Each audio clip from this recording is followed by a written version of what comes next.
Hello everyone, welcome to tonight's journey. Tonight, we're not telling a story about a king, no wars, no mythology, no Zeus swinging thunderbolts, only a teacher who's not famous, no statues, no name carved into marble, just teaching, day after day, under the shade of olive trees, with an old poetry scroll, a broken stringed lyre, and a very angry chicken. We are in Athens, the 5th century BC, the golden age of philosophy, of democracy, of noble ideals. But you won't see any of that today, because you're a tutor, a private teacher, the one neither the student nor their parents really listen to. Before we begin, if you find this a comfortable place to hide out late at night, hit like and subscribe, but only if you really want to. No pressure. Like the old tavern rule, you only stay if you need a quiet spot. And you know what I love the most? Reading the comments to see where you're tuning in from and what time it is. Whether it's New York or Norway, 1 a.m. or 5 a.m., you're still here, and I see you. Now, dim the lights. Turn on a small fan if you have one. Not for the heat, but for the soft hum. You're not in the history books. No one mentions you in speeches in the square. You're the person noble families hire when they don't want to talk to their own kids. On your first day of teaching, you brought a bag of poems and a heart full of excitement. You thought the student would listen carefully, ask about philosophy, and call you teacher with respect. But no. The first boy you met asked, "Do you know if Zeus farts?" Then ran around holding a goat. You couldn't answer that question, and you never saw that goat again. From that day on, you understood that teaching in Athens is not for dreamers. You are a teacher, a tutor. Someone standing between the radiant light of Athens' wisdom and the pit of despair named Polymedes, 12 years old, rich kid, likes throwing chickens at people. You wake before the sun rises. No alarm clock, just the sound of water dripping from the thatched roof into a wooden bowl. Regular as a whisper. Morning. You still haven't finished writing today's poem. You curl up off the thin mat, wondering which side of your back will hurt today, the right, the left, or both. One hand grabs the frayed cloak you used as a blanket. The other peels off a piece of straw stuck to your cheek, trying not to sigh out loud. Breakfast is a slice of stale bread, dry, as the spirit of an Athenian citizen after voting day. You dip it in sour grape water, pretending it's wine. No one drinks this to get drunk, just to forget they haven't been paid since last week. You sit by a tiny window, not to meditate, but to fix your sandal strap. The leather is about to snap, but you trust it like you trust the student won't throw ink at the neighbor's cat today. Faith, you know, is the only thing that's free in this society. On the wall hang a few rolled up Homer scrolls, a broken stringed lyre, and a reused wax tablet, so full that each new letter is a battle for survival. You remember your first teacher, an old man with a silver beard who taught you to sit straight when reciting poetry, and how to dodge ink bowls if a student got angry. He once said, "When a kid asks something dumb, don't scold. Toss a rock lightly at his foot. It won't hurt, but he'll remember." You're not sure which school of philosophy that belonged to, but it worked. He's long gone now.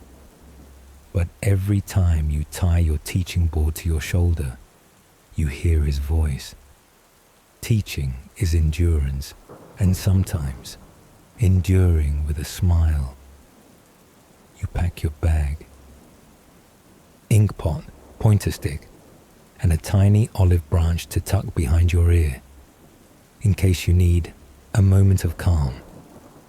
Some say teaching is planting seeds, but in Athens, the ground is stone, the sky is dry, and students throw the seeds back at your head.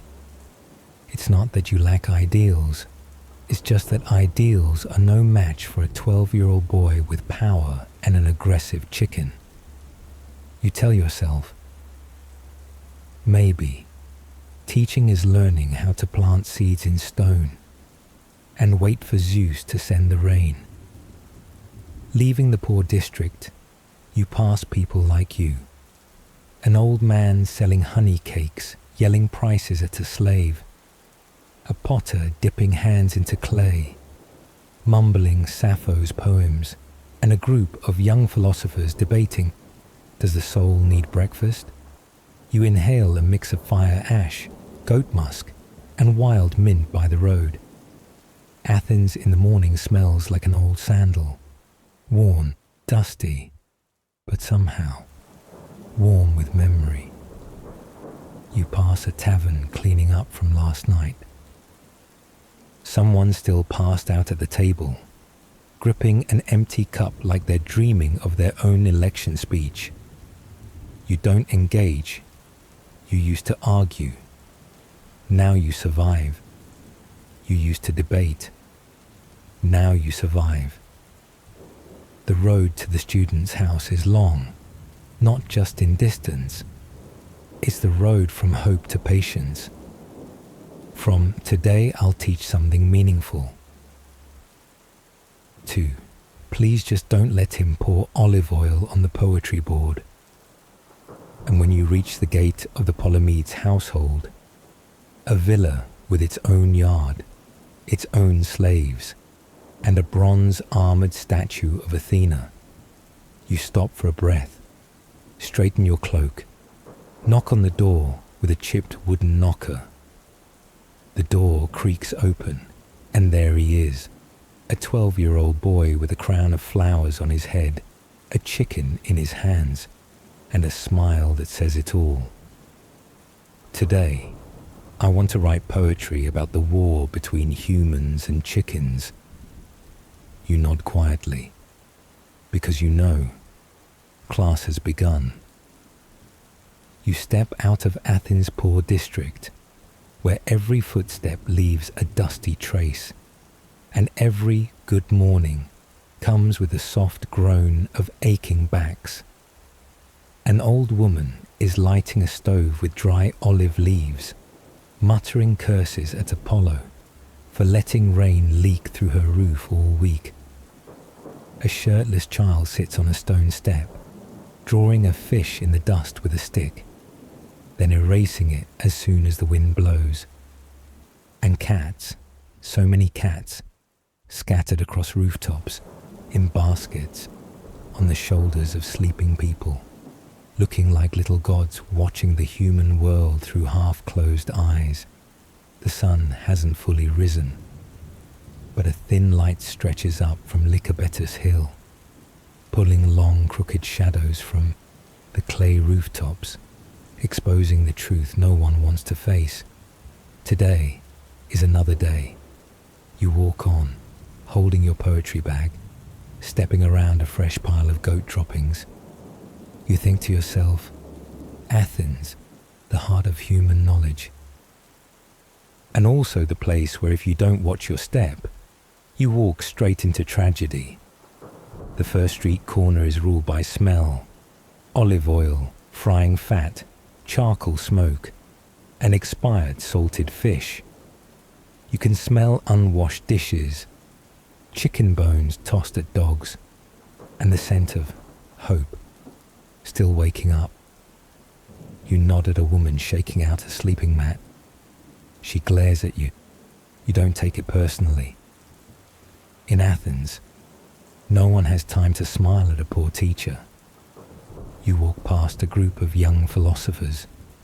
They're standing in a circle, each holding a fig, yelling about the nature of breakfast.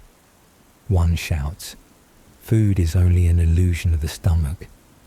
Another argues back, "No, food is the tangible embodiment of the will to survive." A third is crying because he bit into a rotten fig. You try to walk around, but it's too late. "Teacher," a voice calls out to you. "What's your opinion on the existence of sesame seeds on bread?" You look into the burning eyes of a young philosopher. You exhale and say, "I think if you have 2 sesame seeds but no bread, that's a tragedy." The whole group cheers in approval. You walk away like a silent hero. On the road, you pass a small temple of Hermes, the god of messengers and thieves. You stop, place an old coin on the cracked altar, not for luck, just to remind yourself, today, maybe peace is enough. You meet a man carrying a water jug. He walks past you, smiling slightly. Off to teach again. You nod, half smiling. He nods back. Hope he doesn't throw anything at your face today. The kindest blessing you've gotten all week. You pass through the market, just opening up. The calls of cloth sellers, wine sellers, and dried fish hawkers rise like a chaotic choir. A fish vendor yells, "This fish is as fresh as Socrates' first opinion."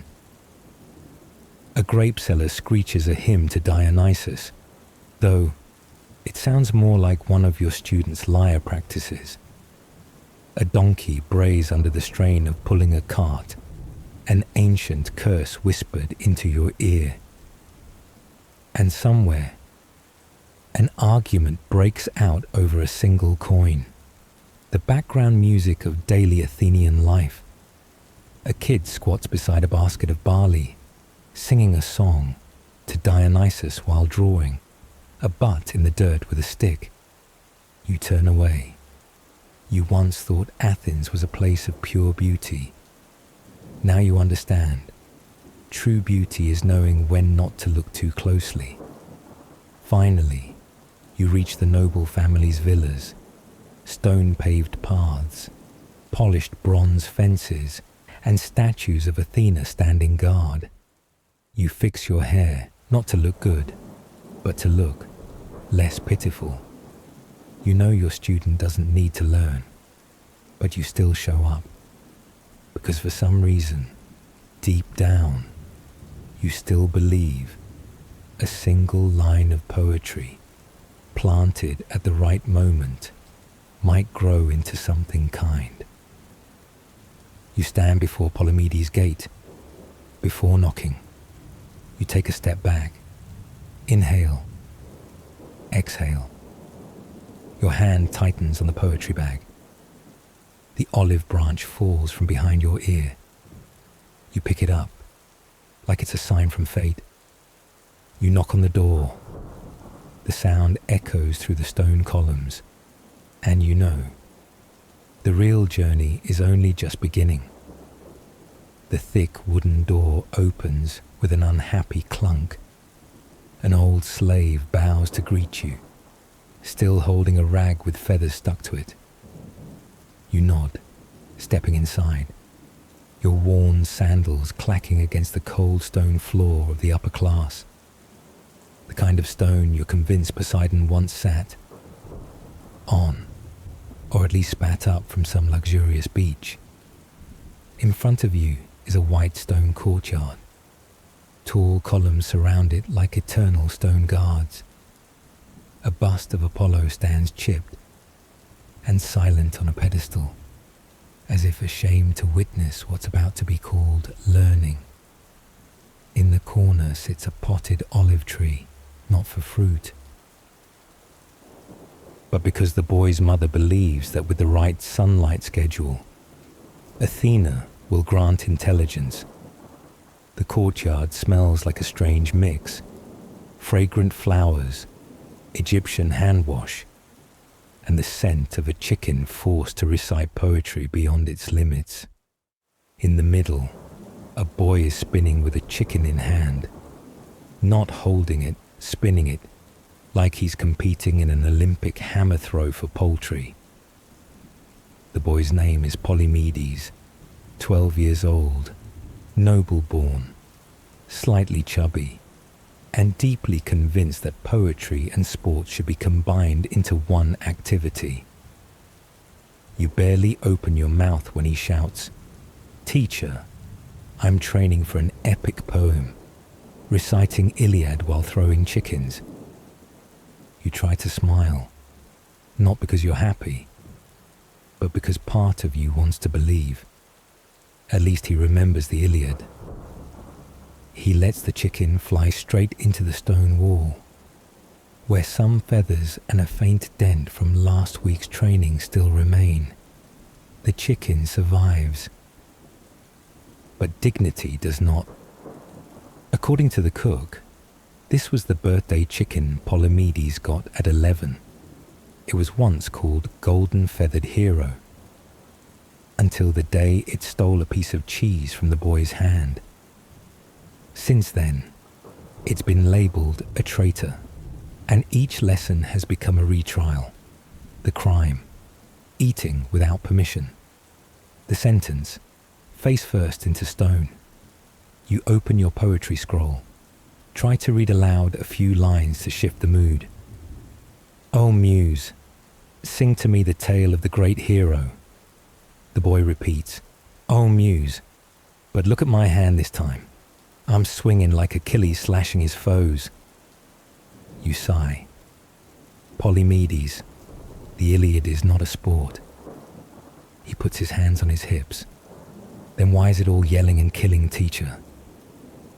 You think of arguing, but you stop. You realize sometimes students have a point. And so, the lesson begins. You sit on the edge of the porch, out of poultry range, scroll in hand, eyes darting toward the slave gathering feathers with a bamboo basket. The man has a vacant stare, the kind you earn after years of collecting things that once symbolized knowledge, now just feathers. His basket bears a faint message burned in char. I once gathered books, now I gather feathers. Every time Polymedes misquotes a verse, the man glances to the sky, as if asking Hermes, "Do any gods accept career change requests?" Part of you whispers, "This isn't education." Another part replies, "This is Athens, and Athens, for all its glory, still begins with the cry of a chicken forced to recite bad poetry." You open the cloth bag and lay out everything that counts as teaching tools on the stone steps. A scroll of Homeric poetry, bent corners, tied with string, and feather bits stuck to it from who knows when. The first page is smudged from water, maybe rain, or maybe your tears from last week's lesson. The middle page was once folded to block the wind, then forgotten for 2 months. The last page has an ink stain shaped like a goat, drawn by a student while listening with his left ear. A wooden pen, its quill tip as soft as a cat's fur after a winter. You once traded it for a tutoring session with the bookseller's son. The boy was a terrible student, but at least he didn't throw ink at the ceiling. The tip is no longer straight, the strokes wobbly like the writer's mood. But you still keep it, not for its value, but because it's the only thing Polymedes hasn't broken. An ink pot, not yet dry, but already used by the boy to apply eyeliner to the statue of Athena during last recess. And finally, a short rope. You're not even sure if you brought it to tie books, tie up students, or tie your spirit back together so it doesn't fall apart every time poetry is misread. Teacher, Polymedes calls, lifting the chicken like a crown. Let's use this one to illustrate Prometheus being tied up, okay? You freeze. Prometheus was a man, not a chicken, you say. He shrugs. Well, this chicken also stole cheese, pretty close to stealing fire. You lower your head, partly from exhaustion, partly because you can't argue that. You softly say, Prometheus was punished for helping mankind. The boy lifts his chin. Like you, huh? You smile, laugh inside, but only say, no, I haven't even had fire to give. The boy wields the pen like a sword, saying, poetry must have power, you know? You nod. He throws the pen at a stone pillar. The pen breaks. You stop nodding. You try to go back to the scroll, opening the passage about Hector and Achilles. The boy listens for 3 seconds. Then the chicken squawks. The boy turns to the chicken. The chicken turns to you. You look at the chicken, then at the student, then back at the chicken. A part of you silently admits, at least the chicken never interrupted Homer. You wonder if the chicken could pass the poetry exam, if it just listened well. You imagine a future where Polymedes fails, and you, reluctantly, apply to tutor the chicken instead. You ask yourself, if you walked away today, would anyone notice? But then you remember Polymedes' father, who once said, I don't need him to learn poetry. I need him to behave so he can do politics later. You know, a child using a chicken as a visual aid might grow up to be either a politician or the loyal citizen of a very clever chicken. You take the rope, tying the scroll as if you're holding on to something. Not knowledge, not order, just the feeling that you can still control at least one object in your life. You once believed teaching was about passing on fire, but over time you realize some days just keeping the scroll from falling out of the bag, that's a victory. On some days, the only thing left intact isn't the lesson, but the rope holding the poetry together while chickens scream for justice. The chicken squawks again. Polymedes yells again. You sigh again. The lesson continues in a way no one was ever trained for, and you remind yourself, tomorrow you'll teach a new poem, if the chicken survives. You don't remember exactly when Polymedes decided he was the reincarnation of Orpheus. All you know is, after the failed poetry session, he declared, now it's music class.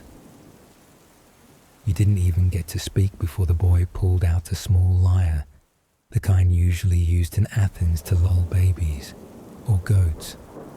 He placed it on his lap, and instead of plucking the strings, he hit them. The lyre has 7 strings, but one was tied back together using a slave's hair. The front is stained with black ink from when the boy tried to draw a map of the Peloponnesian War on it. Looking closely, you can see the faint words, Sparta rules, scratched on the back. You're not sure which student wrote it. He's not lightly tapping with musical sensitivity. He's hitting, as if trying to summon Zeus from the underworld to be his audience. You try to stay calm. You ask, who taught you to play like that? He replies, no one, I just feel it. You ask again, so what was that part just now? He says proudly, Achilles crying on the battlefield. You sigh. Sounds more like Odysseus dropping a hammer. You nod to yourself, feeling it, indeed, the kind of music that makes your soul feel shattered. One string breaks. He looks at you, not worried, just smiling. No problem. Teacher. That was the climax. You remember how music used to be described as a way to speak to the gods. Now, you just picture Hermes covering his ears and fleeing earth. After the lyre comes percussion. Polymedes starts banging on a water jar lid. The old slave flinches and drops his tray. The chicken panics, running circles around the courtyard like a bird-sized Dionysian parade.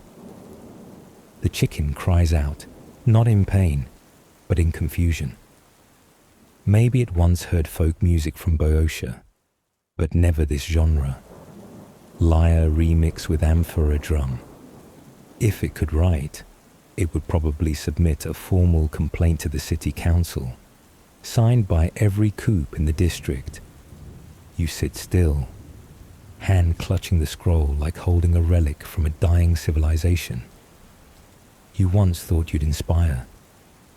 Today, you're only transmitting nervous tremors, and you hope Dionysus doesn't show up, because he might take offense, not praise. The boy shouts, "Teacher, this is the music of the future." You reply, "I believe you, but let me live in the present just a little longer." The whole courtyard echoes, not with poetry, not with music. Just the sounds of a teacher losing his will, and a boy who thinks he's a revolutionary. You tell yourself, tomorrow will be logic class. Hopefully, without any hammers. You once thought the philosophy lesson would be the moment when everything calms down. The boy would sit still. You would speak about kindness, about justice, about why people need laws. But then Polymedes, while you were still quoting Socrates, kicked a slave who was sweeping the yard straight in the face, for no reason other than to make it feel like a battlefield. You froze. The poetry scroll nearly slipped from your hand. The slave looked up. His nose bled, but he said nothing. He just bowed his head and kept sweeping. His eyes held no accusation, no fear, just emptiness, as if this was nothing new and would happen again. As if he were part of Athens' architecture, existing, collapsing, and being replaced, without anyone remembering the name it used to have. The boy turned to you. "Teacher, did you see? Was my kick at the right angle?" You looked at the child in front of you, a young noble, a miniature emperor of Athens, and you knew. The question wasn't about the kick. It was about who dared not to laugh after it. You quietly said, "That's not justice." The boy smiled. "It's okay, teacher. I'm playing a warrior role." You used to believe morality could be taught, but here, morality feels like a flower vase in a rich house, beautiful, expensive, and meant for display, not understanding. You recall Socrates' words. Without knowledge, morality is just a fashion. You look around. Here, fashion is winning. You walk over to the slave and hand him a cloth. Gently, without words. Then you turn to look at your student, the one who may rule this city one day. With a sadness that has no name in philosophy books, a part of you thinks, if this boy really becomes king, then future Athens might have a national holiday to honor. Polymedes' first kick. You quietly think, tomorrow, you'll teach compassion, if anyone's still listening. But compassion has no place when every voice chooses silence. You ask yourself, am I teaching morality? By not speaking up. Lunch, the moment you used to hope would be your break. But at Polymedes' house, it's when the war pauses, to regroup through talking. It's like the second half of a failed lesson, where you have no chalkboard, no pen, only an empty stomach and a student holding a bird corpse like it's a mic on stage. You sit under the olive tree's shade, trying to quietly eat a piece of barley bread. Then the boy runs up, holding a pigeon that has passed away. He spins the bird in his hand like he's checking an attack angle, then gently shakes it. Maybe it's not completely dead yet. Teacher, let me try saying, rise, warrior. You think, if the bird does wake up, it will sue you before flying off. Teacher, Polymedes yells, I found this bird on the roof. It fell. Or someone cursed it. Or it's pretending to be dead. You look at the motionless creature, its wings drooping like a philosopher just had his salary cut. You softly ask, what do you plan to do with it? Dissect it, the boy beams, to see if it has a soul inside. You choke on your bread. Or if there's no soul, he continues, at least I can study its flying structure, to apply it in military tactics. You look to the sky and silently apologize to the bird, then look back at Polymedes, someone who could probably write a book titled From Lunch to War in 3 Easy Steps. The boy starts debating you. Do you think pigeons are traitors? You ask. Why? Because if they could talk, they definitely side with whoever has more grain. You think for a second. Maybe the side that doesn't roast them in honey. The boy nods, scribbles on his wooden board. Birds choose sides based on food rations, because they deliver messages to both sides during wars. You're speechless. You try to talk about peace symbols, about freedom, about trust. The boy nods thoughtfully, then concludes, so if I throw this pigeon at the enemy's face, is that a targeted peace action? You reply, no, that's a violent lunge. Finally, you suggest giving the bird a proper burial. He agrees, after plucking a few feathers, to make a pen. You don't ask further. You just quietly give thanks that at least today, the chicken got to eat lunch in peace. After lunch and a few feather-flying debates, you decide to return to the poem. You call Polymedes inside, but the boy refuses. I'll study in the yard, he says.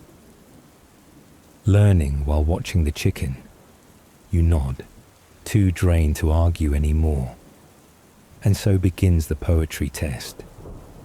The student must stand and read a passage from Homer's epic, left hand holding the scroll, right hand keeping the chicken grounded. You call it the trial of concentration. The boy calls it the martial art of literature. One hand on poetry, one hand on feathers. Polymedes stands like a backyard version of Achilles. If someone painted this scene, the artwork would be kept in storage. The chicken calls it unclear because it keeps struggling. You begin to suspect this chicken is not innocent. It seems to know just when to interrupt. Maybe it's thinking, go ahead, read Homer. I'll scream the Iliad back at you. Polymedes begins. Hector, great son of Priam, did. Flap, The chicken's wing slaps his cheek. Face Achilles in the shadow. Flap. The chicken screeches like it's reciting a different translation. You try to remain calm, but when the boy shouts, "I forgot the next line because the chicken flew the words away," you seriously consider burning the Library of Alexandria. You walk over, gently say, "Take a breath. Read slowly. Don't choke the bird." The boy nods, then shouts the poem again. This time, it's the part where Patroclus dies. You feel strangely sympathetic. After 5 minutes of battling poetry and feathers, the chicken falls silent. Maybe from exhaustion, maybe from literary enlightenment. You pat Polymedes on the shoulder. You've made it through. The boy cheers. "Then tomorrow can I read poetry while riding the chicken?" You reply, "No, because I won't be here." You turn away, your heart light as if finishing a long sentence. And you know, sometimes, teaching isn't about planting words. It's about keeping the chicken in your hands while the world keeps trying to make it fly away. Because sometimes the student is the chicken, knowledge is the scroll, and you are the fragile string holding them together before one of them decides to launch skyward. The noon sun casts long shadows.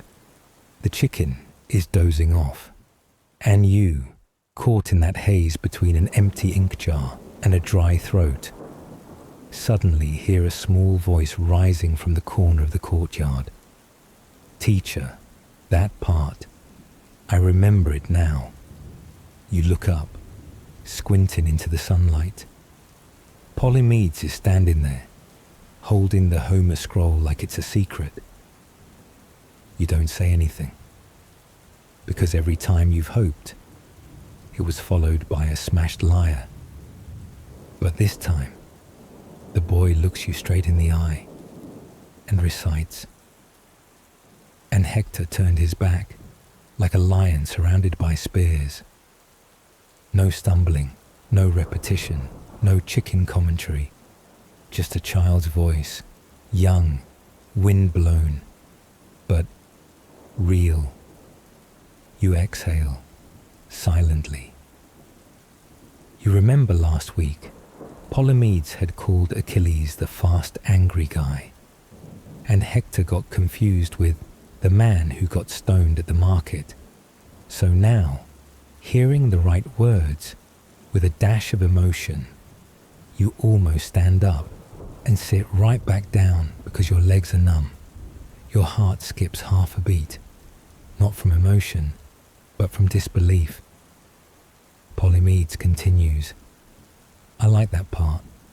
I think Hector wasn't a coward. He just knew he'd die and ran anyway." You blink. That answer isn't in any textbook. It lives somewhere between fear, instinct, and a school day where a child finally listens to himself. You nod, very softly, very slowly. The boy looks at you. You look at him. No one says more, and nothing more needs to be said. In Athens, a city full of mouths, sometimes silence is the rarest language, and the deepest. The boy adds, "I think I've wanted to run too, the day my father scolded me. The day I kicked the slave, the day you were sad, but I didn't know where to go." You sit down on the stone step. The chicken, holy object, oracle, and disaster of the previous chapters, is now sleeping by the column base. No one wakes it. It sleeps through the lesson, as if the universe whispered, "Now is the time to be still." No scroll in your hand, no lecture prepared, just a child and a line of verse now resting quietly in his head, like a seed in the hot wind of August, not sown by you. It cracked on its own, grew on its own. You didn't teach that. You were just there when it happened. This moment, peaceful, fragile, unrecorded in any grade book, is the reason you haven't quit this job. No drums, no bells, no one knows what just happened. Just you, sitting silently on a stone floor, your heart lighter than when you know, today, at least, one line of poetry was recited correctly. You don't know if Polymedes will remember that line in a month or after a wine festival, but you know, in this moment, in Athens, there is a child who isn't rebelling, isn't shouting, but just reading poetry, and that is enough to carry you through this afternoon and belong to someone forever. You step out the gate of Polymedes' house like someone escaping the fever dream of a children's philosopher festival, plus chickens. No one waves goodbye, no farewell, just the creaking sound of the scroll strap rubbing against your back, and a sigh that never quite makes it to sound. You don't feel angry, just empty. You think of the first day you ever entered a student's house, hands trembling, hair not long enough yet to hide the scars of a rushed shave. That day, you carried 3 scrolls, a dream of teaching and a fear that the student might ask something too hard. No one yelled, no chickens, just soft sunlight on the tile roof and the first question. Do you know how fast Achilles runs, teacher? You answered wrong, but that boy, your first student, still smiled and said, "You're the only grown-up who doesn't yell at me." You lived on that sentence for your entire first year, and maybe now you need something like that again to cling to. Empty like an unfilled stomach at dusk. Empty like your brain after 3 hours of explaining justice to a boy who thinks Aristotle is a dish. Empty like the hope in the chicken's eyes when it looks at you as if begging with chicken eyes. You walk through the streets of Athens at closing time, where vendors fold their stalls, old women call each other home to cook beans, and children kick tin cans or kick each other in debates about Plato versus Socrates.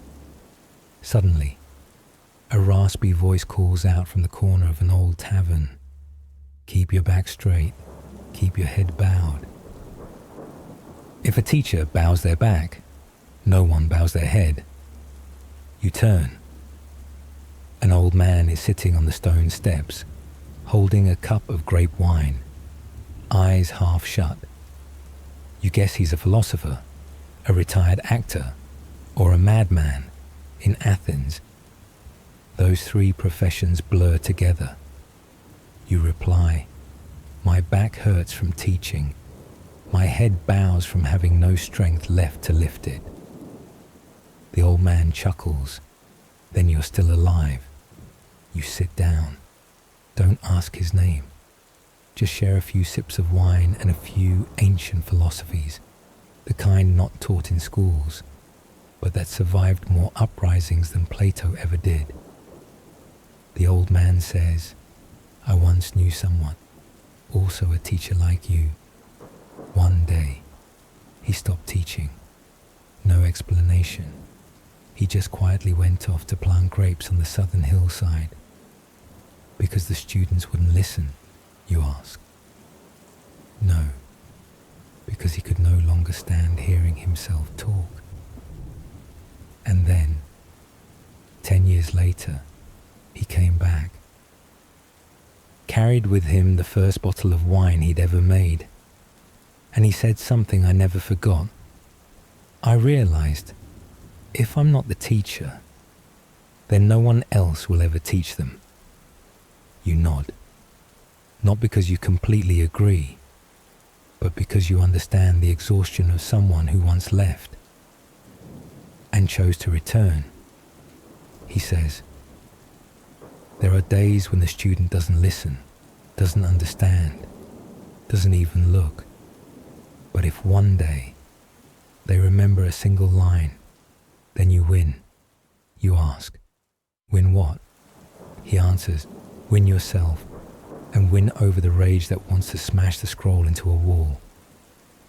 You laugh for the first time today, and it's not a bitter one. Up above, the last light of day brushes the roof of the Athena temple, pouring over the moss-covered red tiles, staining each block of stone gold, as if the gods were repainting Athens with strokes of sunlight. A breeze drifts by like an old whisper, carrying the clang of an olive oil stall's bell. A sparrow perches on the shoulder of a marble statue, then flies off, leaving behind a silence so beautiful it robs the breath. You look at that scene and suddenly feel, even though you were screamed at today, hit by a chicken, and accused of harming sacred feathers, Athens hasn't erased you from this picture. You are still here, still breathing with the city, still in one rare peaceful moment. Above, the last rays of daylight sweep across the temple's roof. A soft breeze brushes your sleeve, and suddenly, you don't feel so heavy anymore.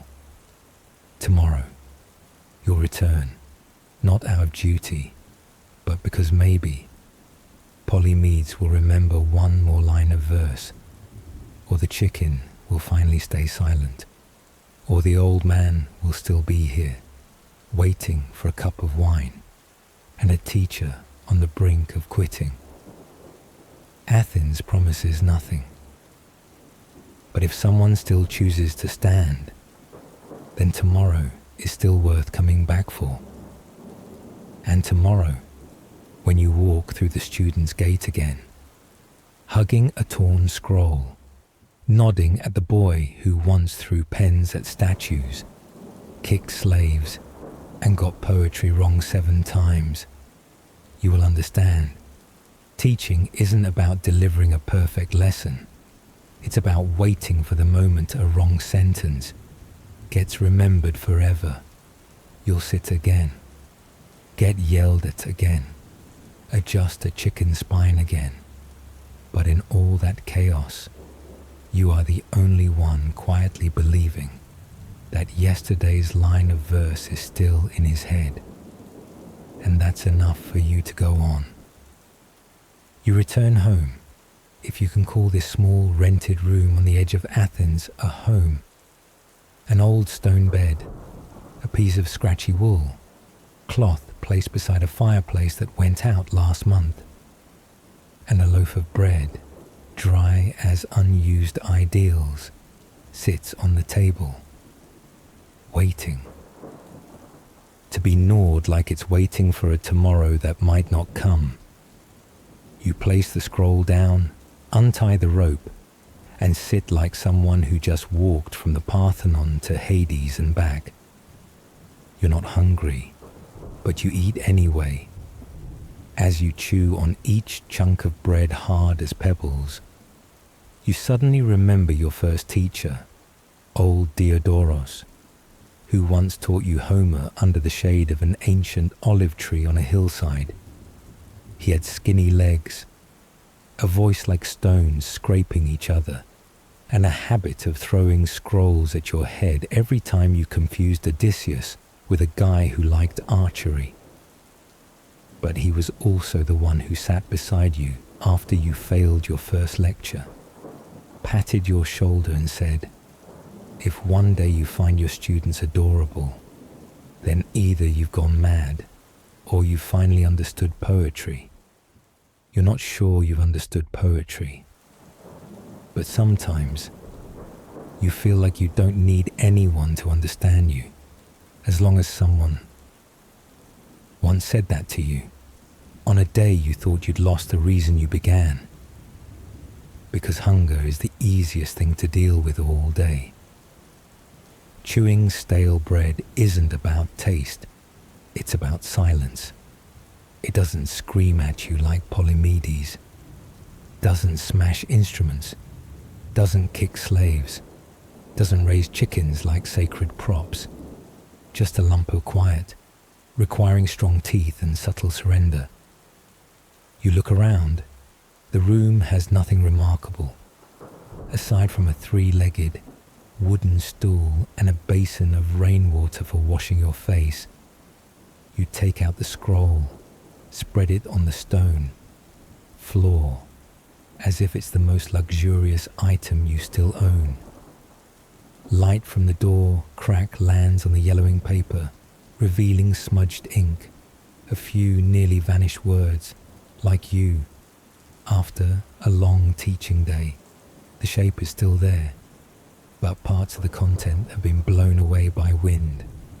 You try copying a few lines, but the pen nib is bent, the ink is dry, and your hand shakes.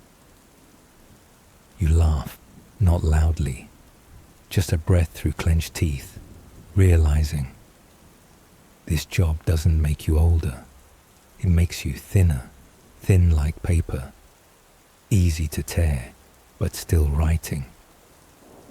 The last light of day creeps through the crack, drawing a long line of sun on the cold stone floor, like a fragile hyphen between past and present.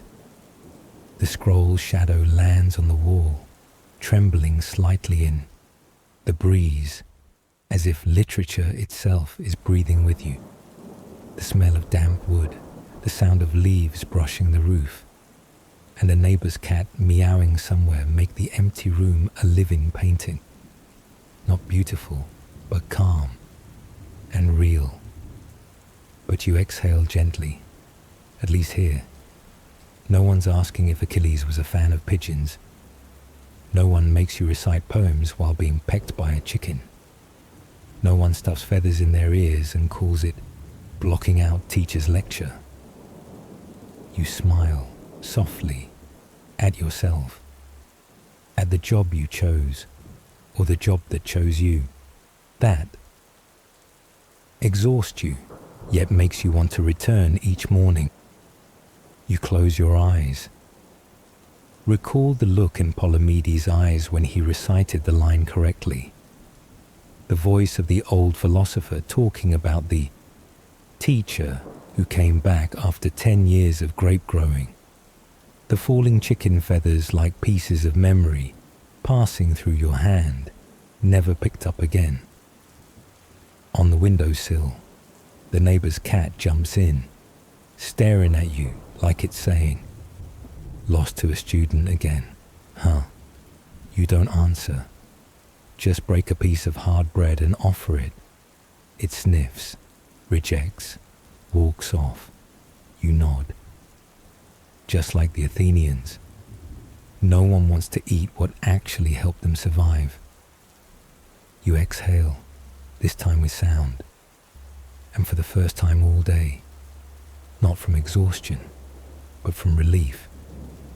You're still here, with the old scroll, with the poor dinner, and with a heart slightly softened after nearly shattering. Tomorrow will bring more poems, more yelling, more chickens. But tonight, you have the peace that Homer never had time to describe. A moment, very small, where you don't have to be a teacher, don't have to be a soldier, don't have to be anyone's emotional punching bag. Just a person, eating hard bread, watching a cat, and smiling for having survived one more day. Night falls over Athens like a cloak that smells of wine smoke, sweaty backs, and a few philosophical lines still rough around the edges. You lie on your side on the stone bed, wool blanket draped over your chest like a short-term hope that your back will hurt less in the morning.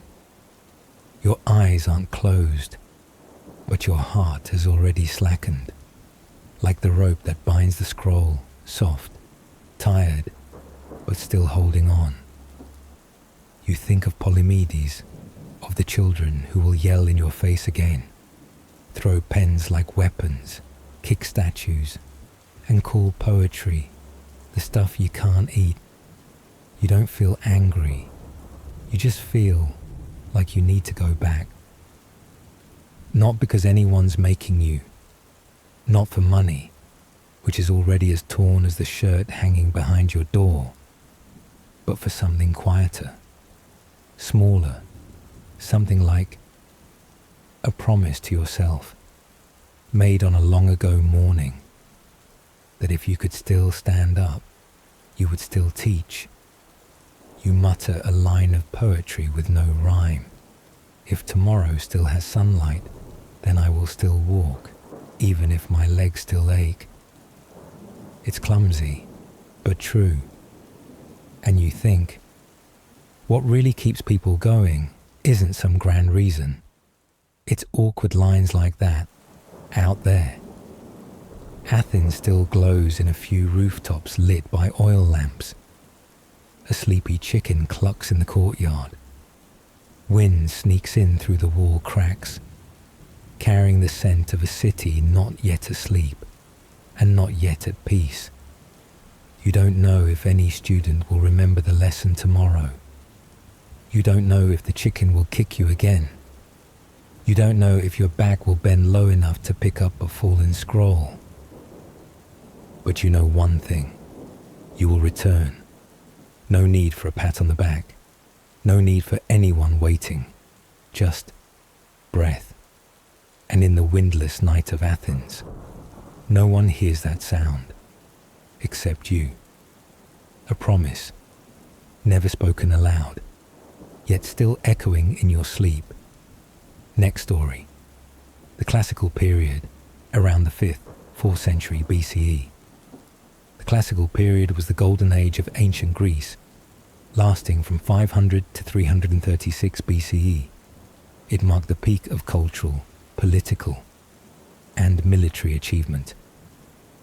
This era began with the wars against the Persian Empire, most notably the battles of Marathon, Salamis, and Plataea, in which the Greeks triumphed, proving the strength and resilience of their independent city-states. Prologue. The Aegean Sea breathed softly around them, not embracing like the Nile, but cold, barren, and moody. The mountains rose steep like the spine of some old titan, dividing, isolating, but also shielding them from assimilation. And each polis was a separate heartbeat, urgent, thirsty, waiting to be joined. There was no empire sprawling like Rome, no global war like the 20th century, just scattered clusters of people clinging to coasts, planting vines, arguing, worshipping gods, and waiting. You could see them, not in dazzling light, but in the grey sun of reality. A woman kneading barley dough, hands covered in flour, back bent from sun. A barefoot boy running alongside goats, mumbling a Homeric verse he didn't fully understand. A slave hauling water from a stone well, silent like a shadow between two heated walls. And at night, an old man telling tales of Zeus by the fire, as if they were fact. This was Greece around 500 BCE, a time history hadn't yet crowned great. They weren't wealthy. The land was harsh, rocky hills, no grand rivers like the Nile or Euphrates, no fertile plains like China or India. Instead, a patchwork quilt of tiny city-states, Athens, Sparta, Corinth, Thebes, each a world of its own, with its own laws, its own patron god, and its own ego. If Egypt built pyramids to escort the dead to the afterlife and Persia erected golden palaces to glorify infinite power, then Greece, poorer, more divided, began to ask, if even gods can be wrong, who judges them? If a king is just a man, who gave him the right to rule? Compared to the majestic, orderly empires, Greece seemed chaotic, poor and small. But they had what few others did, the ability to question themselves. They didn't agree. They argued. They wrestled over harbours and over poetry. And they never imagined they'd become the centre of civilization. Before that happened, maybe picture this: a single torch in the agora, the central square of Athens, no thunder god, no wine libation, just a young man standing in the crowd, asking not anyone in particular, but the very society he lived in, if the gods are unjust, should we still worship them? That question didn't make the sky fall, didn't stop people from eating grapes, but it made a few stop and listen. Then others asked more, and one day the questions never stopped. Yet from that chaos, that lack, that disunity, something began to sprout, not from swords, not from thrones, but from questions. What is justice? How should one live? What is a human, if not the god's plaything? While the rest of the world built pyramids to honor the dead, Greece began to build a world of ideas. And then, like a deep breath in history, the classical period began. But they didn't have time for quiet contemplation. From the east, hot winds blew across the sea, carrying the echoes of a massive empire. Persia was coming, with cavalry, gold, and the belief that any land could be conquered. Greece, still figuring out who it was about to be defined in blood. No parades, no grand speeches, just the slow steps of a small people walking into the world map and rewriting the meaning of civilization with minds, words, and marble. No one knows the exact moment when the Aegean Sea stopped being a border and became a front line. But by 490 BCE, it had happened. The Persian Empire, stretching from the Indus River to the Mediterranean shore, saw Greece as a land that needed ordering. Not because they were dangerous, but because they were too loud, free, defiant, daring to challenge both king and god. To Darius, the great king of Persia, that was unacceptable. He wasn't just a king. He was the embodiment of divine order, an emperor who ruled with a ring that read, "I rule because the gods grant it." His son, Xerxes, walked like a golden dragon on a white steed, believing he not only conquered land, but taught barbarians how to obey. To them, Greece wasn't a terrifying enemy, but an annoying mess that needed fixing. A land where commoners dared to question gods. A place where, instead of bowing, people debated. The night before, the city of Athens didn't sleep, not because of music or wine, but because of an eerie silence.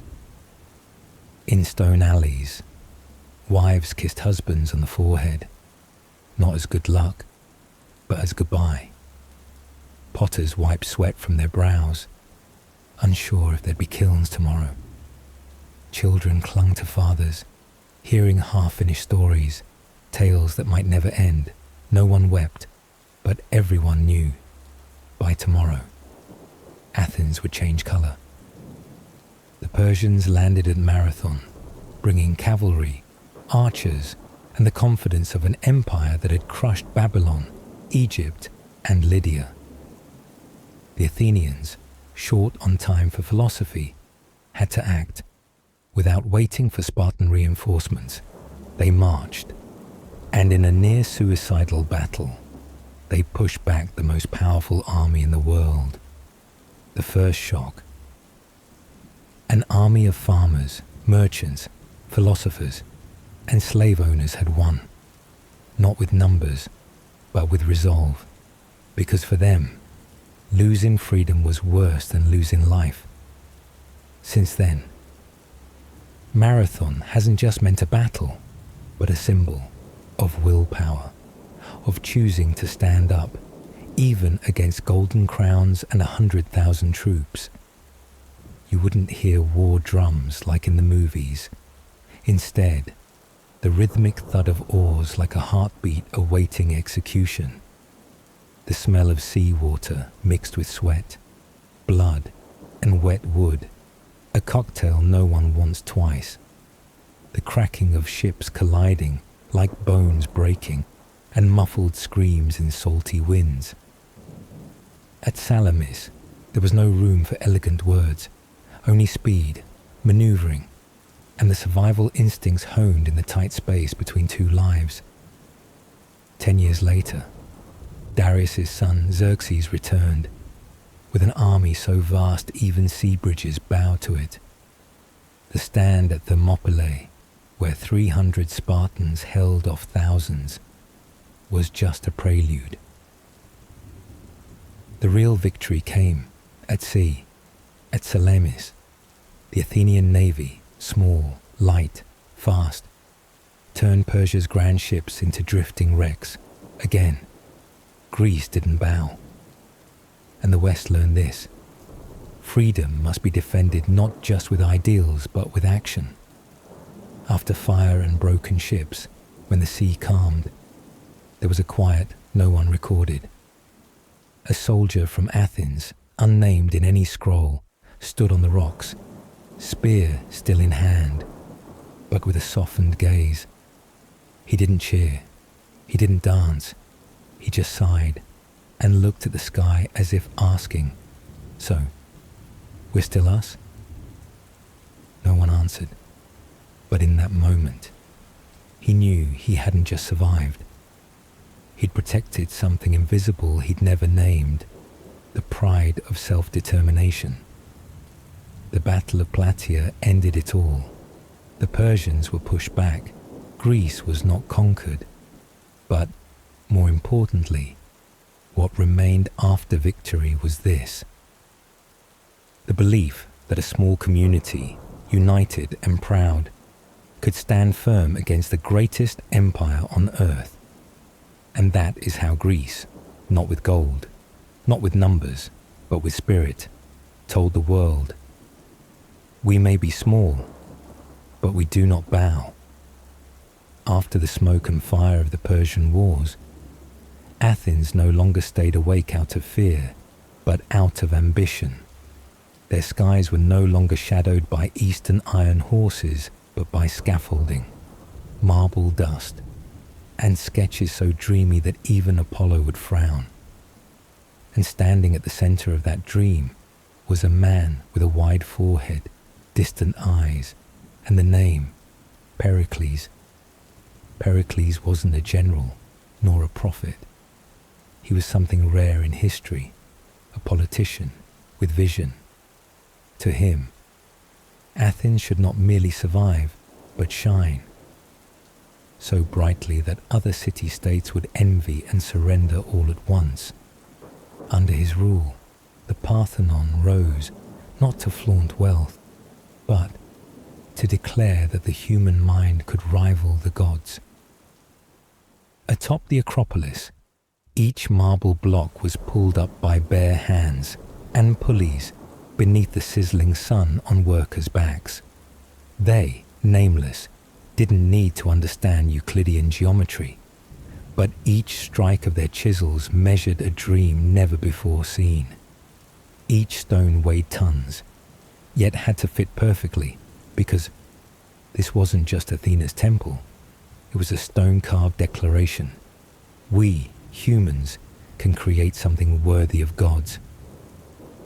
He funded the arts, science, philosophy, not for entertainment, but to make Athens the beacon of the world, and a beacon must be seen. Athens became a giant stone stage. No director, no fixed script. Every citizen was audience, actor, and playwright. At the Agora, Athens' central square, you could see a grey-bearded man arguing with a young lad about the nature of justice. Not far off, a wine-cellar woman yelled at her customers while half listening to a philosopher monologue beside an olive vat. Athens never stayed quiet. It was loud, full of debate, and no one had the right to silence it. Athens under Pericles didn't have a modern parliament, but it had the ecclesia, an assembly where citizens, free men, over 18, could speak, vote, and sometimes yell without censorship. Democracy back then was loud, emotional, even chaotic, but it was where people practiced being free, awkward, selfish, and sometimes foolish. Pericles knew that, and he didn't try to hush Athens. He made it louder, sharper, and self-accountable. Not everyone understood what was said. A common potter might not grasp Anaxagoras' philosophy or Aeschylus' metaphors, but he knew he could object to taxes. He knew he could raise his hand against a law, and that, in a world ruled by divine power, made him feel real. Freedom doesn't always come from reason. Sometimes it comes from feeling that your voice echoes. Under Pericles, Athens didn't just flourish, it began to control other city-states. They formed the Delian League to fight Persia, but then used its funds to build temples, sculpt statues, and launch warships of their own. Athens' brilliance came with a price: jealousy, Sparta's suspicion, and something Athens never foresaw: the Peloponnesian War. But that's a story for the next chapter, because amid the glory and praise, no one asked, what does that light reflect? Athens was radiant, yes, but also arrogant, and no one remembered that the stronger the light, the deeper the shadow. Now pause, atop the Acropolis, and look down at the city freshly drawn in white stone. Faith, and one of history's most dangerous things, the pride of a democracy, convinced it was the center of the world. If the last chapter was a glorious symphony of a confident Athens, this one is the quiet cracking from within. Because democracy, the thing they believed was the peak of civilization, wasn't a gift from the gods. It was a struggle, not elegant, not perfect, sometimes even hilariously awful. Let's begin with an ecclesia meeting. No microphones, no speakers, just raspy throats and shouting matches. Sun blazing hot on stone, the smell of sweat, dust, and fermented fig water hanging in the air. An old man stands to speak on tax policy. A group of youths snicker, but he keeps going, because he knows to speak is a right. To stay silent is to lose everything. Thousands of citizens cram together. No mic, no AC. One yells about bread prices. Another fumes over a law punishing rebellious city-states. Yet another old man simply shouts, "I've waited 3 hours for my turn, and you're still talking about gold-plated Athena statues." That was Athens, democratic, but messy, free, but exhausting. You'd think a system where everyone votes would lead to wise decisions. Athens thought so. Then they exiled their most talented politician just for being too popular. They sentenced Socrates to death, the man who taught the city how to ask questions, and they dumped money into conquests, thinking might would secure their democratic reputation. They were human, and humans, even democratic ones, are easily swayed by fear and pride. One old Athenian once said, "I used to believe democracy made everything better. Then I watched my neighbor get exiled for saying the right thing at the wrong time. Then I saw my son die in Sicily because of a stupid group decision. But I still show up, still raise my hand, because if I don't, who will?" That quote isn't in the annals of history, but it lives, long in stories future generations retell. Whenever someone asks, "Is freedom worth it?" the Delian League, meant to protect freedom, became a tax collection tool. Athens began behaving like the very empire they once opposed. They demanded freedom, then taxed other city-states like tribute. They worshipped speech, then punished those who questioned. They built the Parthenon with money from people who weren't allowed to look at it. Democracy, when overconfident, can wear the mask of tyranny without realizing it. Athens used naval power to force smaller cities to pay, send soldiers, and stay silent. Sparta, proud and reserved, began seeing Athens as a smug tyrant dressed in democratic robes. So came war. Peloponnesian, a long, sad, stubborn word. 3 decades of betrayal, plague, political schemes, and mutual ruin.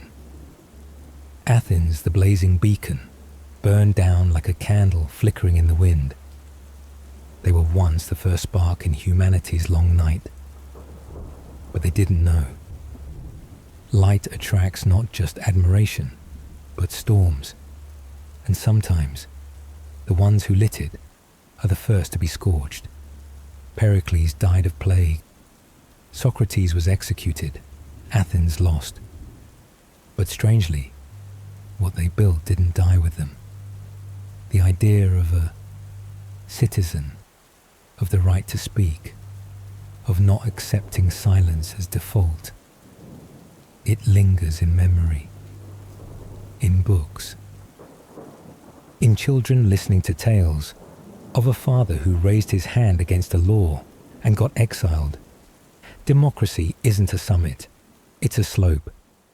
Every generation must choose, climb, stand still, or slide down. And Athens, though defeated, showed the world one thing. Democracy isn't something we have, it's something we fight to keep.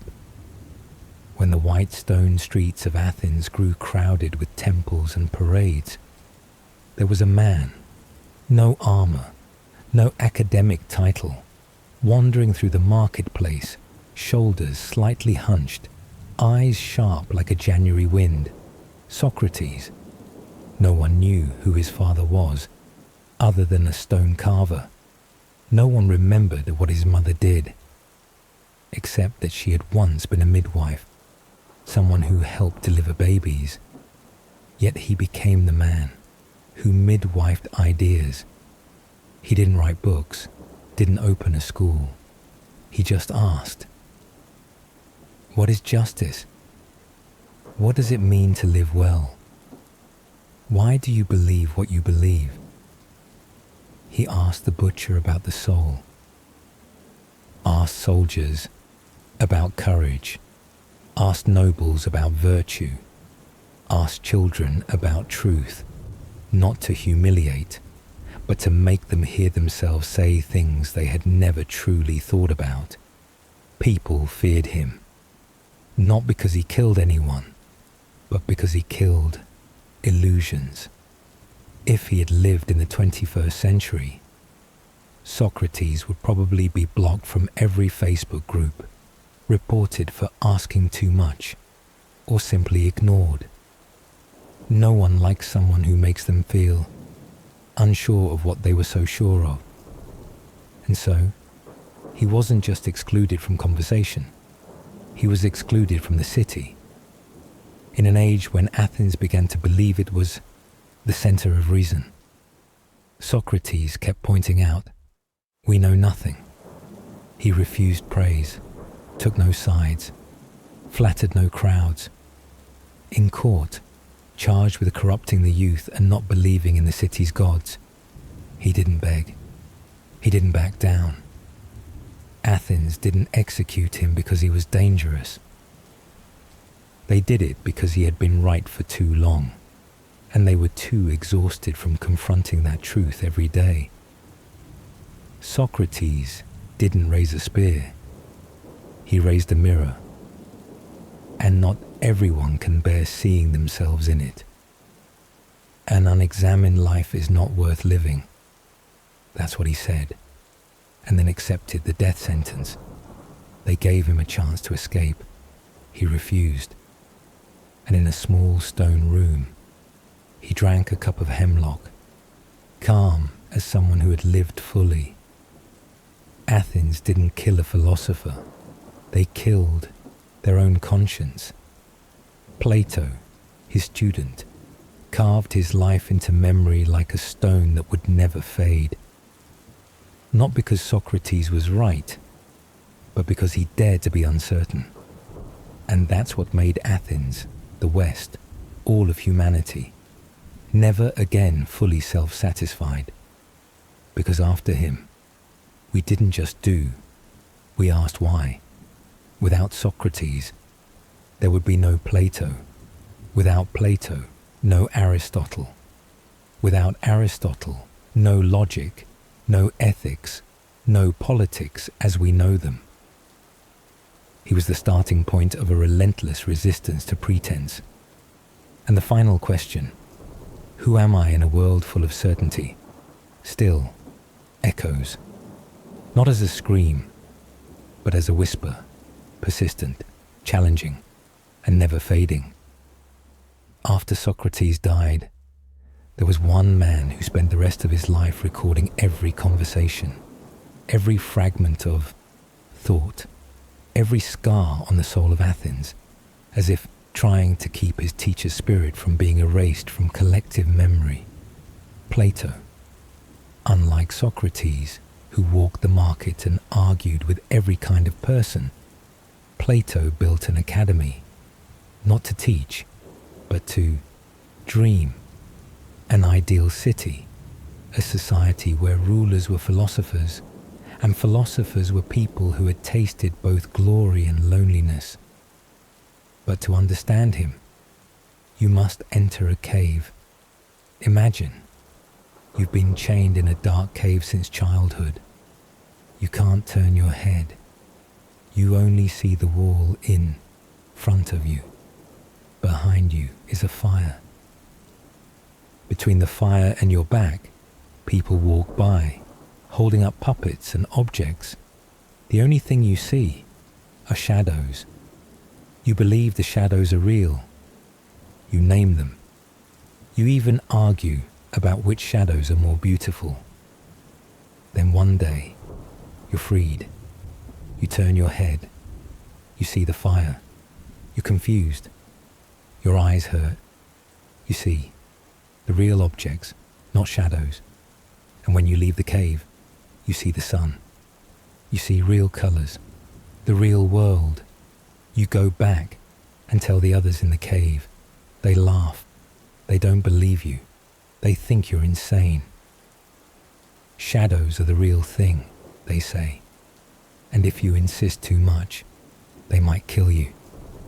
Plato wrote that story as a lament for his teacher, but also as a warning to anyone who thinks the world seen with our eyes is everything. Few notice. Plato was lonely, the kind of loneliness of someone who walked out into the sunlight and then no one wanted to listen. He lived in loud, bustling Athens, but in his mind he built an ideal city, harmonious, rational, and silent. When Athens threw wine festivals, he wrote about justice. When people cheered in votes, he wrote about how true leaders must reject glory. Maybe he didn't believe in people, but he believed in the mind's ability to change. Plato, deep down, was a man of hope. He just never called it that.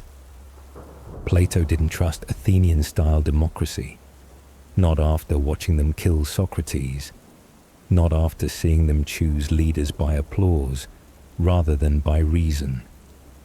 He believed power should rest in the hands of those who had seen the sun, who weren't fooled by shadows, in the hands of philosopher kings, those who understood reason and had tasted suffering. In the Republic, he designed an ideal society. 3 classes: rulers, guardians, and workers. Children raised communally, never knowing their parents. Art restricted because it distracts from truth. It sounds authoritarian, maybe even dangerous, but inside it was a delicate desperation. If no one is willing to think deeply, then let those who have suffered think on their behalf. Plato wasn't a naive dreamer. He was a survivor, one who saw Athens kill its own conscience and swore not to let it happen again. The irony is that Plato, who distrusted art and stories, created one of the most vivid images in all of history: the cave, a metaphor so beautiful, it became art itself. He wanted to control emotion, but moved generations. Plato tried to build a fortress for reason, but he left humanity, a story. Because sometimes those who resist art are the best storytellers. His academy, Academia, was the ancestor of all modern universities, a place where people didn't learn to earn, but to learn, not to win, but to understand. His ideas spread across the Mediterranean, survived through Rome, Christianity, the Renaissance. Each time humanity got smug. With shadows, Plato came back, like a gentle frown, like a soft reminder. Careful, that's just a shadow. Not everyone loves him, not everyone agrees, but no one can ignore him. Because once you ask, is this world truly what it seems? You, whether you meant to or not, have entered Plato's cave. While Plato viewed the world through the lens of ideal forms, Aristotle, his most gifted student, sat down, took up a pen, and began categorizing, no longer asking what is justice, but rather, how many types of justice are there? Who does it apply to? Under what conditions? He didn't soar into the world of ideas like his teacher. He walked, observed, took notes on everything from sea creatures, plants, governments, to how children learn to speak. Aristotle didn't seek truth in some distant realm. He believed everything had a reason to exist, and that philosophy's job was to uncover it. His thinking wasn't dreamy. It was almost like a map. In a world full of emotions, beliefs, and bias, he laid out a compass, its name, logic. Aristotle was the first to formalize logical reasoning using the syllogism. All men are mortal. Socrates is a man. Therefore, Socrates is mortal. Sounds simple, but no one before him had ever thought it necessary to write that down. He divided knowledge into distinct branches: physics, biology, ethics, politics, poetry, rhetoric. Each field was a door, each question a key. Some called Aristotle the man who boxed up the universe because he tried to name everything, organizing each concept into drawers of knowledge. This was both his strength and his loneliness. The more precisely he categorized, the more he realized the world is infinite and time is not. And he tried to open every door, not through inspiration, but through method. Aristotle wasn't afraid of the real world. He loved it. And because he loved it, he wanted to understand it. From how bees build hives to how governments should function, he left behind hundreds of scrolls, like a survival toolkit for a chaotic world. Aristotle once tutored Alexander the Great, but his influence went far beyond the Macedonian Empire. Because while Alexander conquered the world, Aristotle explained it. One man drew borders, one man drew concepts, one marched through deserts with a sword, one taught the nature of the desert, between blood and manuscripts, between triumph and definitions. They were opposites, shaping the same world. Over 2,000 years later, high schools still teach his syllogisms. Scientists still use the inductive method he proposed. Ethicists still debate the golden mean he introduced.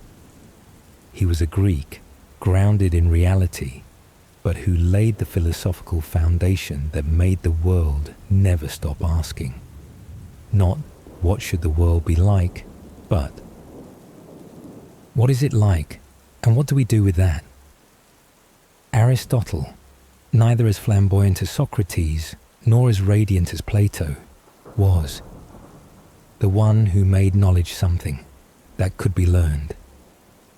And so, from a boy who loved walking through the gardens of the Academia, he became the man who taught logic to the world.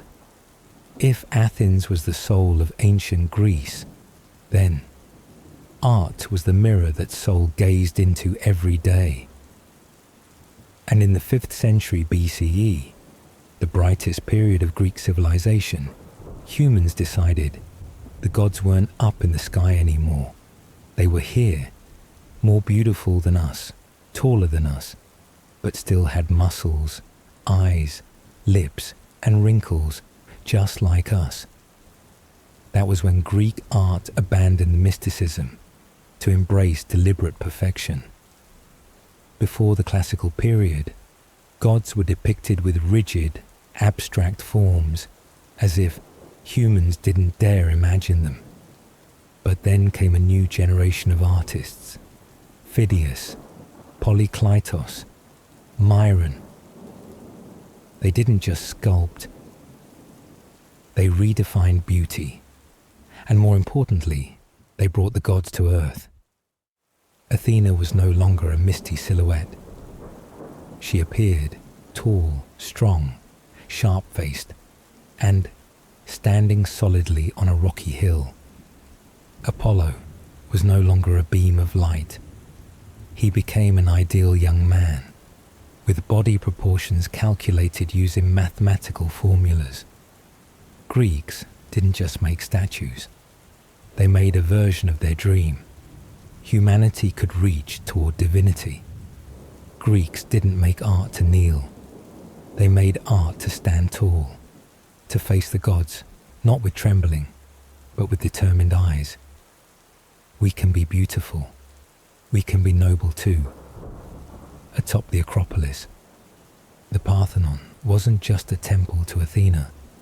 It was a message in stone that we, mere mortals, can build something immortal. The temple was built entirely of white marble, no cement, no steel. Everything stood firm through precision down to the millimeter. From afar, it looked like a geometric poem. Up close, you saw myth and sweat. Behind each divine statue were hundreds of mortal hands, And that, for the Greeks, didn't diminish the value. It was what made it sacred. Greek art in this period wasn't just for worship.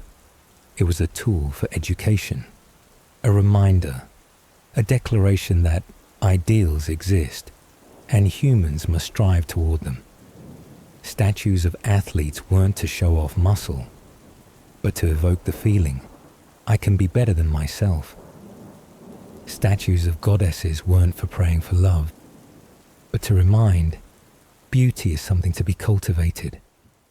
Where art and philosophy met, Athens touched something very close to immortality, memory with form. And so, gods weren't just in temples anymore. They walked into the squares, into the academies, into the hearts of a civilization asking, if we can sculpt beauty, can we sculpt ourselves too? If Instagram existed in the 5th century BCE, Greeks wouldn't post food pics, no cat photos. They might post a close-up of a statue's eye. And the caption would read, perfection, not for vanity, but for virtue. Or simply, the gods see you. Have you lived worthy of their gaze? If you've ever seen an image of ancient Athens, the first thing that strikes the eye isn't a warrior, a philosopher, or a merchant. It's a temple, white, quiet, solid as stone because it is stone, the Parthenon, the temple of Athena, but also the temple of pride, of reason, of humanity's longing to build something eternal with bare hands. The Parthenon wasn't built in peace. It was the exclamation point after victory over the Persian Empire. It was Athens' way of telling the world, we didn't just survive, we built beauty. Nothing in the temple is random. Every column, every tilt, every proportion was calculated with advanced mathematics and aesthetics. The Parthenon is a three-dimensional blueprint of the Athenian ideal. Nothing here is decorative. Every line is a statement that beauty, if it can be measured by math, can also be taught through stone. It may seem cold, but it reflects a people who believe that beauty can be explained. No miracles needed, just human hands and determination. Inside the Parthenon once stood the statue of Athena Parthenos, nearly 40 feet tall, covered in gold, her face calm, holding Nike, the goddess of victory, in her hand. Today, Athena Parthenos is gone. All that remains is the bare stone floor, light filtering through cracks. But it's precisely this emptiness that makes the imagination work harder than ever. Perhaps that's the final message. The gods may leave, but the spirit stays. But it wasn't just worship, it was storytelling, a way to rebuild faith after war. The friezes depicted the Panathenaic procession, Athens' grandest festival. Citizens, horses, sacred symbols, priests, all sculpted as if moving around you. Beautiful, but not distant. Because it was you and your city, elevated to the realm of symbols, perched on Athens' highest hill.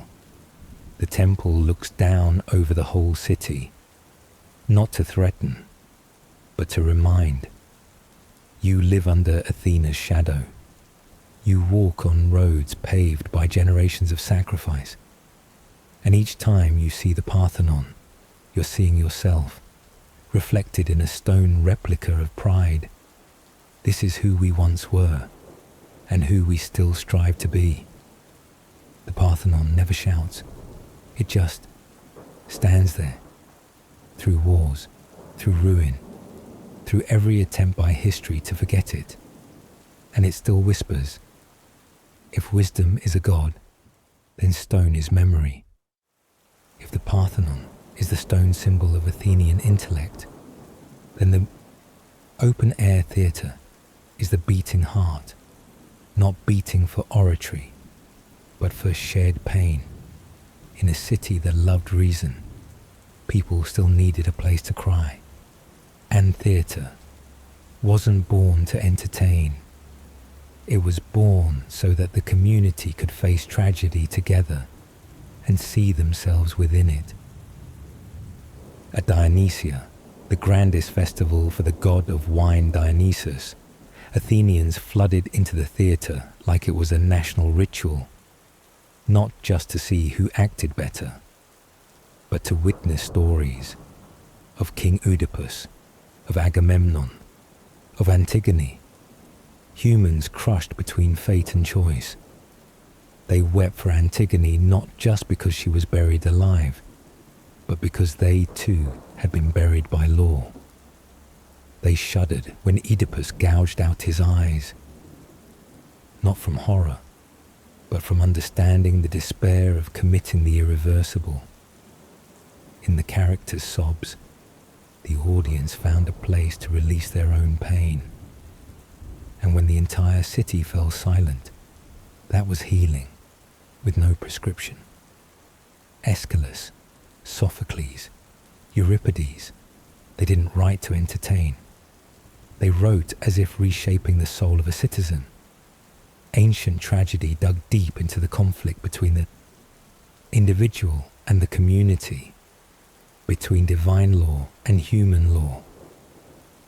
It asked the uncomfortable question: do you dare do what's right when society calls it wrong? And when audiences cried not for the loser, but for the helplessness, then the tragedy had fulfilled its purpose, to cleanse the soul through fear and pity. While tragedy made us silent, ancient comedy made us burst into laughter. Aristophanes, the master of the genre, had no fear aiming straight at politics, war, corruption, and even Socrates. If you think stand-up comedy is a modern invention, read The Clouds by Aristophanes. It's the Twitter of the 5th century BCE. Short, bitter, provocative, still enough to make authorities blush. Athens may have been serious about philosophy, but they also knew, to be a free society, one must accept being laughed at. Comedy was how citizens vented in a civilized way, a space where laughter worked like tears, keeping the community from fracturing under pressure. In Athenian democracy, citizens didn't just vote, they went to the theatre. And in those plays, they were reminded of the fragility of power, of the consequences of prejudice, of honesty, sometimes too fragile.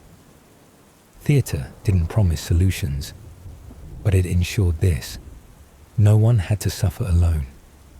In the place where masks came off, Athens revealed another face of power, not domination, but the courage to listen to each other's pain. No civil war ever truly ends.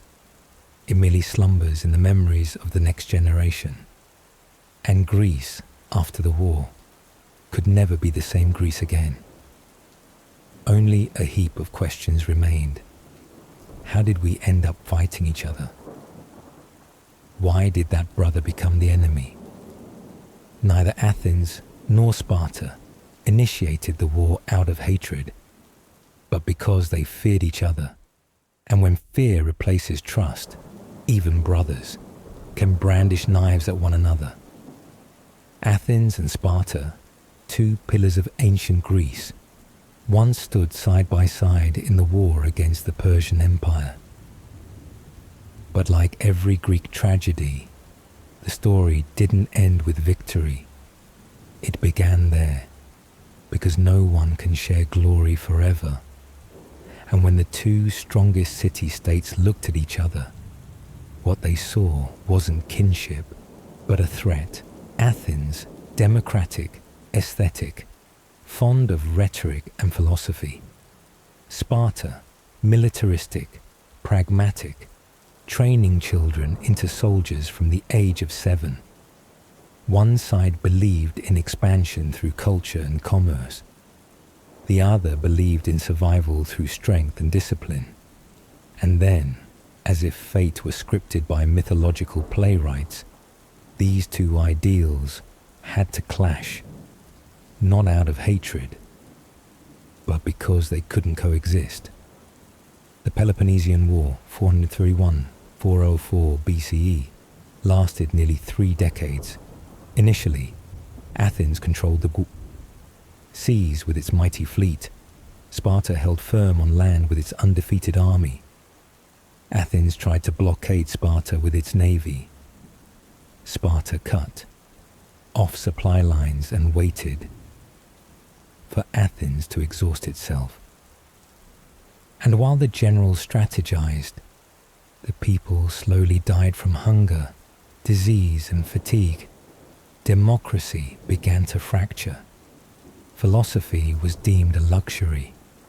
When eloquence became noise and books were burned for fuel, people realized ideals, if not protected by the community, would be buried in the ashes of war. The ideals that once built the Parthenon now became burdens. Athens didn't lose because it was defeated.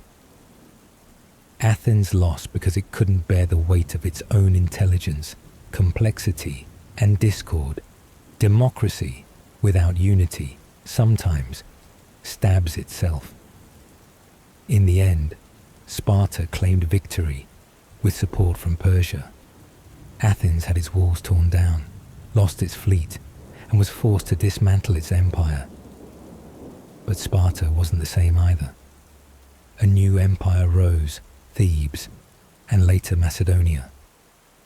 And in hindsight, both sides saw they had shattered the future with the very hands that once clasped each other. Peloponnesus didn't just kill tens of thousands. It killed the belief that Greece, a unified block of ideals and intellect, could endure.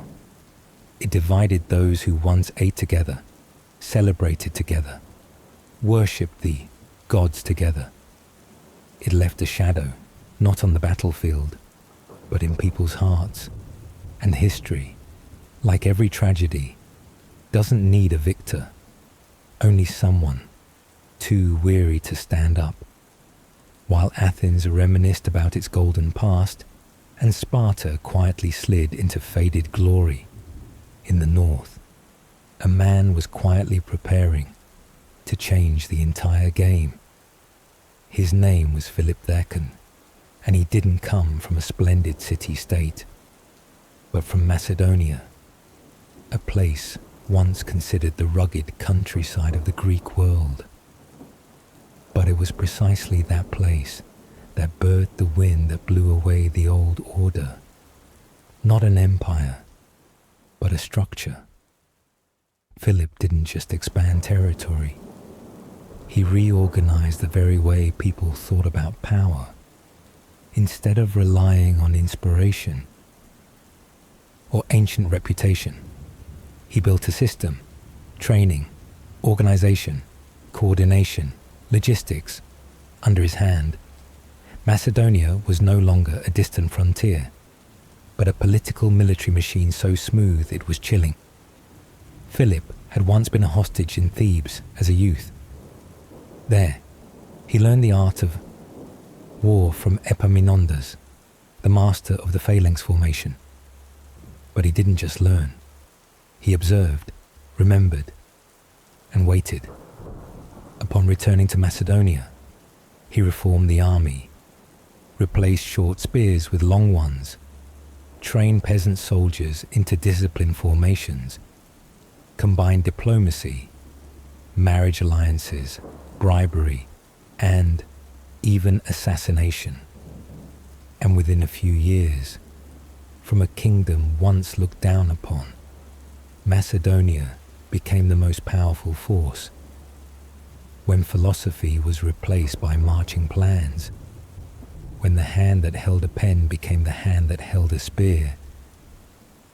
The world, once defined by the question, "What is justice?" was now shaped by who holds power. Philip didn't care about ideals. He was busy issuing directives. And in that ruthless pragmatism, he created a new order, not needing debate, only obedience. Athens once mocked him, until they had to write letters pleading for peace. Initially, orators called him the country bumpkin with the long spear. But gradually, they, the very ones who once stood on the podium of ideals, bowed before his ruthless efficiency. Philip didn't speak of ideals. He spoke of reality. He didn't debate justice. He married his opponent's sister. Athens held conferences. Philip orchestrated sieges. Sparta turned inward. Philip sent troops across borders. The entire Greek world, exhausted after civil war, saw in him not an invader, but someone ready to act, the father of strategy, but never saw the final map he drew. Philip dreamed of a unified Greek army, marching into Persia like a tsunami, of revenge and honor. He set milestones, prepared supplies, drew maps, but then the assassin's dagger left him as a footnote in his own plan. In 338 BCE, after the victory at Chaeronea, he established the Corinthian League.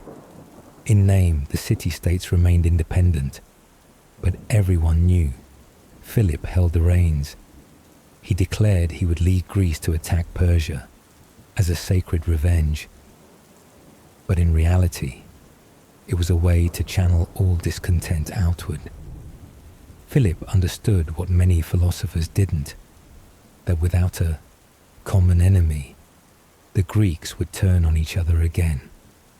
His legacy wasn't just Alexander, but the way Philip made the entire Greek world relearn from scratch.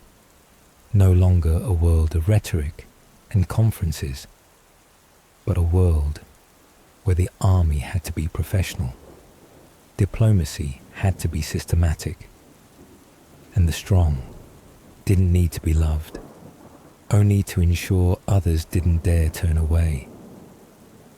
In 336 BCE, Philip was assassinated while preparing for the greatest campaign of his life. The motive remains unclear. Was it jealousy, personal revenge, or an internal royal conspiracy? But one thing is certain. His legacy wasn't just a powerful kingdom, but a son named Alexander. And so, when Philip fell, the entire Greek world held its breath. No one knew. Was it the end of an ambitious man, or the prelude to a new chapter of history, one no one had ever imagined? No one thought that a 20-year-old boy could accomplish what centuries of philosophy, art, and war had never achieved, turning Greece into an idea that transcended the borders of Greece itself. Alexander, son of Philip, didn't just continue his father's legacy, he surpassed it. Not only did he carry out the plan to conquer Persia, he rewrote how people thought about maps, language, civilization, and legacy. From Macedonia, Alexander led 35,000 troops across the Hellespont.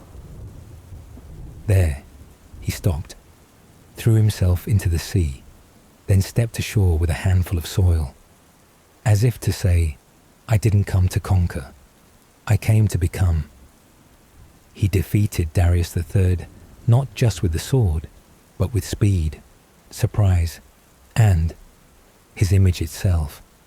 With each city, he didn't destroy, he established a new order. And then he moved on, farther than any Greek had ever gone.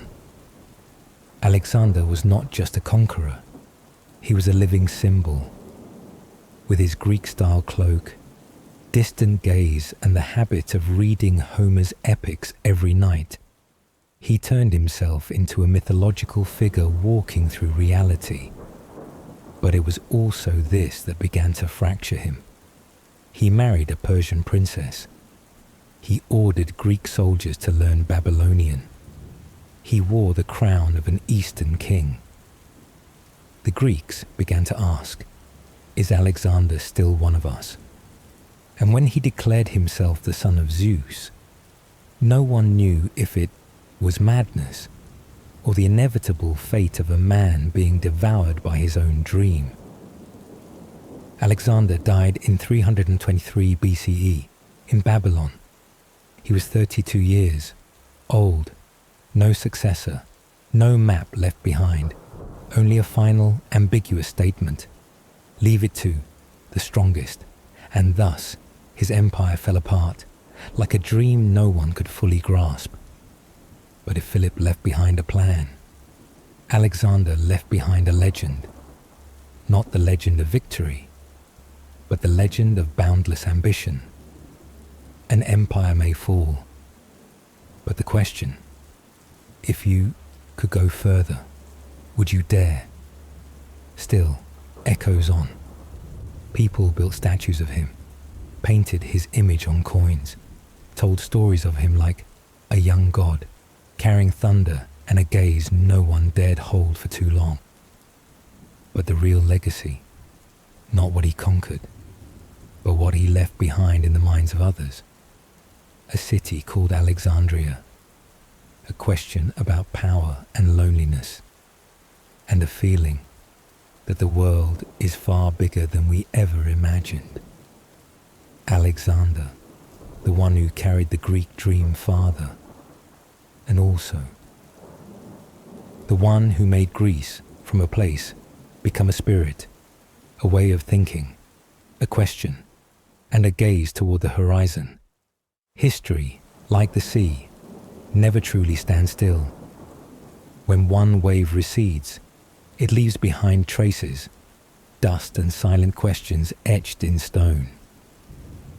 The classical period of Greece, seemingly over, is really just the opening chapter of a human journey that has never stopped being written. Athens may have lost its fleet, Sparta may have faded in its old glory, Alexander may have died young, but the name Greece still remains in the library of Alexandria, in Roman courts, in the lecture halls of Paris, in every textbook held by American high schoolers. What began from a few tiny city-states on the Aegean coast has become the core of how humanity thinks, feels, speaks, and writes. What did the classical period teach us? That freedom is not a gift, but the result of debate, sweat, and deadly mistakes. That art is not just to be admired, but to ask, how are we living? That philosophy isn't just for men in togas, but a way for people to keep asking questions, even when no one answers. The Greeks once believed in fate, but they were also the ones who taught the world that humans can change fate with reason, with dialogue, and with imagination. They questioned the gods, argued about justice, built temples, but also theatres to mock themselves. They taught us no progress without conflict. And now you're in the 21st century. Maybe it's late at night, listening to a gentle voice talk about ancient times. You're not an Athenian citizen. You don't carry a spear, don't sit in the agora's lecture circle, but you're doing what they once did, asking, what does history mean to me? If there's one thing Greece left behind, it's the courage to think differently. to dare to ask questions when others have stopped, to laugh at the gods, to cry before fate and still keep walking. Greek history didn't end, it just changed its name. Sometimes it's called logic. Sometimes it's a headless statue in a museum. And sometimes it's your sigh when facing a hard decision. So, if you've ever asked, does anyone understand what I'm going through? Then the answer might be somewhere in an old play, a scroll of philosophy, a broken temple, and in you, the one who keeps going, among the ruins of old questions and the seeds of a new idea. The end? Not quite. This is only the prologue written in stone.